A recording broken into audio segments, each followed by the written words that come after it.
ರೈತನಿಗೆ ಗುಂಡಿಟ್ಟ ಪ್ರಕರಣ ರಾಜಕೀಯ ಕೆಸರೆರ ಚಾಟ. ನಿಜಕ್ಕೂ ಕೂಡ ಸಕಲೇಶ್ ಕಲ್ಲುಕ್ವಾರಿಗೆ ಪರವಾನಗಿ ಕೊಡಿಸಿದ್ಯಾರು ಹಾಗಾದ್ರೆ? ಮಾಜಿ ಮಂತ್ರಿ ಹಾಲಿ ಶಾಸಕ ಸುಧಾಕರ್ ಅವರ ಚಿಕ್ಕಬಳ್ಳಾಪುರದ ಹಾಲಿ ಶಾಸಕ ಪ್ರದೀಪ್ ಈಶ್ವರ್ ಅವರ ಸುಧಾಕರ್ ಪರ್ಮಿಷನ್ ಕೊಡಿಸಿದ್ರೆ ಮುಂದುವರಿಕೆಗೆ ಪ್ರದೀಪ್ ಗ್ರೀನ್ ಸಿಗ್ನಲ್ ಅನ್ನ ಕೊಟ್ರ ಹಾಗಾದ್ರೆ? ಇವರ ರಾಜಕೀಯದಲ್ಲಿ ಬಡವಾಗ್ತಾ ಇದ್ದಾರೆ ಚಿಕ್ಕಬಳ್ಳಾಪುರದ ಮಂತ್ರಿ ಸುಧಾಕರ್. ಪ್ರದೀಪ್ ಈಶ್ವರ್ ರಾಜಕೀಯ ಕೆಸರೆರ ಚಾಟಕ್ಕೆ ಇದು ಸಾಕ್ಷಿ ಆಗ್ತಾ ಇದೆಯಾ? ಸಂಸದ ಸುಧಾಕರ್, ಶಾಸಕ ಪ್ರದೀಪ್ ಈಶ್ವರ್ ಇಬ್ಬರ ವಿರುದ್ಧವೂ ಕೂಡ ರೈತರು ಸಿಟ್ಟಿಗೆದ್ದಿದ್ದಾರೆ. ಆ ಪಕ್ಷದಲ್ಲಿದ್ದ ಇವರು ಆ ಪಕ್ಷಕ್ಕೆ, ಈ ಪಕ್ಷದಲ್ಲಿ ಇರೋರು ಆ ಪಕ್ಷಕ್ಕೆ ಸಪೋರ್ಟ್ ಮಾಡ್ತಾ ಇದ್ದಾರಾ ಅಂತ. ಪ್ರದೀಪ್ ಈಶ್ವರ್ ಎಂಎಲ್ಎ ಆದ ಹೊಸತರಲ್ಲಿ ನಿಲ್ಲಿಸಿದ್ರು, ಬಳಿಕ ಮತ್ತೆ ಸ್ಟಾರ್ಟ್ ಆಗಿದೆ. ಯಾವುದೋ ಕಾನೂನುಬದ್ಧವಾಗಿ ನಡೀತಾ ಇಲ್ಲ, ಯಾವುದು ಕೂಡ ಅಧಿಕಾರಿಗಳಿಗೆ ಲಂಚ ಕೊಡ್ತಿದ್ದಾರೆ ಎನ್ನುವಂತಹ ಆರೋಪ. ಕಂಪ್ಲೇಂಟ್ ಕೊಟ್ಟರು ಕೂಡ ತೆಗೆದು ಎಸ್ತಾ ಇದ್ದಾರೆ. ರೈತರ ಆಕ್ರೋಶ ಇದಾಗಿದೆ. ಇಂದು ರೈತ ಸಂಘ ಪುಟ್ಟಣ್ಣಯ್ಯ ಬಣದಿಂದ ಮಂಚನಹಳ್ಳಿ ಬಂದ್ಗೆ ಕರೆಯನ್ನ ಕೂಡ ನೀಡಲಾಗಿದೆ. ಎಸ್,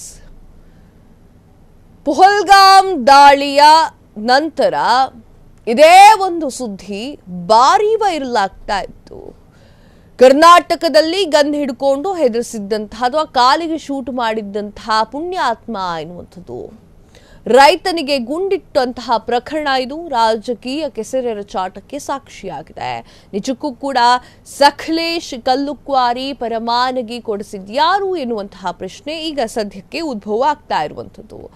ಮಾಜಿ ಮಂತ್ರಿ ಹಾಲಿ ಶಾಸಕ ಸುಧಾಕರ್ ಅವರ ಹಾಗಾದ್ರೆ ಚಿಕ್ಕಬಳ್ಳಾಪುರ ಹಾಲಿ ಶಾಸಕರಾಗಿರುವಂತಹ ಪ್ರದೀಪ್ ಈಶ್ವರ್ ಅವರ ಇವೆಲ್ಲವೂ ಕೂಡ ಗೊಂದಲಮಯವಾಗಿದೆ.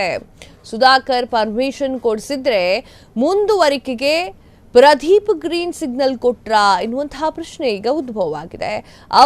ಇವರ ರಾಜಕೀಯದಲ್ಲಿ ಬಡವರಾಗ್ತಾ ಇದ್ದಾರೆ ಚಿಕ್ಕಬಳ್ಳಾಪುರದ ಮಂದಿ. ಆ ಕ್ವಾರಿ ಬ್ಯಾಡ ಅಂತ ಹೇಳಿ ಚಿಕ್ಕಬಳ್ಳಾಪುರದ ಮಂದಿ ಮಾತನಾಡಿದ್ರು ಕೂಡ ಪರವಾನಗಿ ಕೊಟ್ಟಿದ್ಯಾರು ಎನ್ನುವಂತಹ ಪ್ರಶ್ನೆ ಈಗ ಎದುರಾಗಿದೆ. ಸುಧಾಕರ್ ಹಾಗೂ ಪ್ರದೀಪ್ ಈಶ್ವರ್ ರಾಜಕೀಯಕ್ಕೆ ಕರಗಿ ಹೋಗ್ತಾ ಇದೆ ಬೆಟ್ಟ ಗುಡ್ಡಗಳು.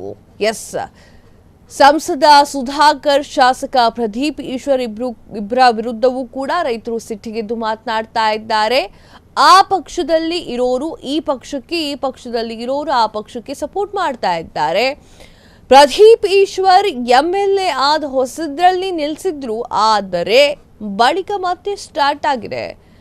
ಹೊಸತರಲ್ಲಿ ಪ್ರದೀಪ್ ಈಶ್ವರ್ ಅವರು ಎಂಎಲ್ಎ ಆದ ಹೊಸತರಲ್ಲಿ ನಿಲ್ಲಿಸಿದ್ರು, ಆದರೆ ಈಗ ಮತ್ತೆ ಶುರುವಾಗ್ತಾ ಇದೆ. ಇದು ತುಂಬಾ ಪ್ರಶ್ನೆ ಹೇಳ್ತಾ ಇದೆ. ಪ್ರದೀಪ್ ಈಶ್ವರ್ ಎಂಎಲ್ಎ ಆದ ಹೊಸದಲ್ಲಿ ನಿಲ್ಲಿಸಿದಂತಹ ಕ್ವಾರೆ ಇದು ಮತ್ತೆ ಶುರು ಮಾಡಿಕೊಂಡಿದ್ರು. ಯಾವುದೋ ಕಾನೂನುಬದ್ಧವಾಗಿ ನಡೀತಾ ಇಲ್ಲ, ಅಧಿಕಾರಿಗಳಿಗೆ ಲಂಚವನ್ನ ಕೊಡಲಾಗ್ತಾ ಇದೆ, ಕಂಪ್ಲೇಂಟ್ ಕೊಟ್ಟರು ಕೂಡ ತೆಗೆದು ಎಸೆಯುತ್ತಿದ್ದಾರೆ ಅಂತ ಹೇಳಿ ರೈತರು ಆಕ್ರೋಶವನ್ನ ಹೊರಹಾಕ್ತಾ ಇದ್ದಾರೆ. ಇಂದು ರೈತ ಸಂಘ ಪುಟ್ಟಣ್ಣಯ್ಯ ಬಣದಿಂದ ಮಂಚನಹಳ್ಳಿಗೆ ಬಂದ್ಗೆ ಕರೆಯನ್ನು ಕೂಡ ನೀಡಲಾಗಿದೆ. ಎಸ್, ಈ ಒಂದು ಪ್ರಕರಣ ಏನಿದೆ, ರೈತರಿಗೆ ಗುಂಡಿಟ್ಟಂತಹ ಪ್ರಕರಣ, ಅದು ಭಾರೀ ಸಂಚಲನವನ್ನ ಮೂಡಿಸಿತ್ತು. ಸಕಲೇಶ್ ಕಲ್ಲುಕ್ವಾರಿಗೆ ಪರವಾನಗಿ ಕೊಟ್ಟಿರುವಂಥದ್ದು ಯಾರು ಅಂತ ಕೇಳಿದ್ರೆ ಸುಧಾಕರ್ ಅವರು ಪ್ರದೀಪ್ ಈಶ್ವರ್ ಅವರ ಹೆಸರನ್ನ ಹೇಳದೆ ಅವರು ವಾಗ್ದಾಳಿಯನ್ನ ನಡೆಸಿದ್ದು ಎಲ್ರಿಗೂ ಕೂಡ ಗೊತ್ತೇ ಇದೆ. ಮಾಜಿ ಮಂತ್ರಿ ಹಾಲಿ ಶಾಸಕ ಸುಧಾಕರ್ ಅವರೇನಾದ್ರು ಪರವಾನಗಿ ಕೊಟ್ಟಿದ್ದಾರಾ ಎನ್ನುವಂತಹ ಪ್ರಶ್ನೆ, ಹಾಗೆ ಚಿಕ್ಕಬಳ್ಳಾಪುರದ ಈಗಿನ ಶಾಸಕರಾಗಿರುವಂತಹ ಪ್ರದೀಪ್ ಈಶ್ವರ್ ಅವರು ಆ ಒಂದು ಪರವಾನಗಿಯನ್ನ ಕೊಟ್ರ ಎನ್ನುವಂಥದ್ದು. ಯಾಕಂತಂದ್ರೆ ಆ ಪುಣ್ಯಾತ್ಮ ಯಾರು, ಸಕಲೇಶ್ ಕಲ್ಲುಕ್ವಾರಿ ಗನ್ನನ್ನ ಹಿಡ್ಕೊಂಡು ಅದರಲ್ಲೂ ಕೂಡ ರೈತನ ಕಾಲಿಗೆ ಹೊಡೆದಂತಹ ಪ್ರಕರಣ ಇದು ತೀವ್ರ ರೂಪಕ್ಕೆ ಪಡೆದುಕೊಳ್ತಾ ಇದೆ. ಸುಧಾಕರ್ ಪರ್ಮಿಷನ್ ಕೊಡಿಸಿದ್ರೆ ಮುಂದುವರಿಕೆಗೆ ಪ್ರದೀಪ್ ಗ್ರೀನ್ ಸಿಗ್ನಲ್ ಕೊಟ್ರ ಅನ್ನುವಂತಹ ಪ್ರಶ್ನೆ ಈಗ ಉದ್ಭವ ಆಗಿದೆ. ಇವರ ರಾಜಕೀಯ ಒಂದು ಬಡಿದಾಟದಲ್ಲಿ ಚಿಕ್ಕಬಳ್ಳಾಪುರದ ಮಂದಿ ಬಡವರಾಗ್ತಾ ಇದ್ದಾರೆ. ಇವರಿಬ್ಬರ ಒಂದು ಕಾಂಪಿಟೇಷನ್ ನಲ್ಲಿ ಅಲ್ಲಿರುವಂತಹ ಗುಡ್ಡ ಬೆಟ್ಟಗಳೆಲ್ಲ ಕರಗಿ ನೀರಾಗ್ತಾ ಇದೆ. ಇವರಿಬ್ಬರ ರಾಜಕೀಯ ಕೆಸರೆರಚಾಟದಲ್ಲಿ ಅಲ್ಲಿರುವಂತಹ ಜನರು ಸಫರ್ ಆಗ್ತಾ ಇದ್ದಾರೆ. ಸಂಸದ ಸುಧಾಕರ್, ಶಾಸಕ ಪ್ರದೀಪ್ ಈಶ್ವರ್ ಇಬ್ಬರ ವಿರುದ್ಧವೂ ಕೂಡ ರೈತರು ಸಿಟ್ಟಿಗೆದ್ದಿದ್ದಾರೆ. ಆ ಪಕ್ಷದಲ್ಲಿ ಇರೋರು ಈ ಪಕ್ಷಕ್ಕೆ, ಈ ಪಕ್ಷದಲ್ಲಿ ಇರೋರು ಆ ಪಕ್ಷಕ್ಕೆ ಸಪೋರ್ಟ್ ಮಾಡ್ತಾ ಇದ್ದಾರೆ ಹೊರತು ಅಲ್ಲಿರುವಂತಹ ಸಮಸ್ಯೆಯನ್ನ ಯಾರು ಕೂಡ ಸರಿ ಮಾಡ್ತಾ ಇಲ್ಲ ಎನ್ನುವಂಥದ್ದು. ಪ್ರದೀಪ್ ಈಶ್ವರ್ MLA ಆದ ಹೊಸದಲ್ಲಿ ನಿಲ್ಲಿಸಿದ್ರು, ಬಳಿಕ ಮತ್ತೆ ಸ್ಟಾರ್ಟ್ ಆಗಿದೆ. ಯಾವುದೂ ಕೂಡ ಕಾನೂನುಬದ್ಧವಾಗಿ ನಡೀತಾ ಇಲ್ಲ ಎನ್ನುವಂಥದ್ದು ಮಾತು. ಅಧಿಕಾರಿಗಳಿಗೆ ಲಂಚವನ್ನ ಕೊಡ್ತಿದ್ದಾರೆ.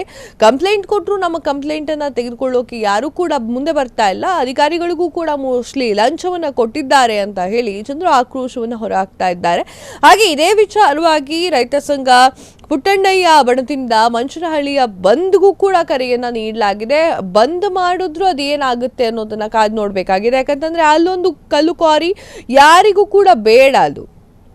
ಅದಕ್ಕೆ ರೈತರು ಕೂಡ ಭಾರಿ ವಿರೋಧವನ್ನ ವ್ಯಕ್ತಪಡಿಸುತ್ತಿದ್ದಾರೆ. ಆದ್ರೂ ಕೂಡ ಕೇಳದೆ ಅಲ್ಲಿ ಅಂದ್ರೆ ಆ ಕ್ವಾರಿ ನಡೀತಾ ಇತ್ತು. ಆ ಕ್ವಾರಿಯನ್ನ ಪ್ರಶ್ನೆ ಮಾಡಿದ್ದಕ್ಕಾಗಿ ರೈತನ ಕಾಲಿಗೆ ಗುಂಡನ್ನ ಹಾಕಿರುವಂತಹ ಪ್ರಕರಣ ಆಯಿತು.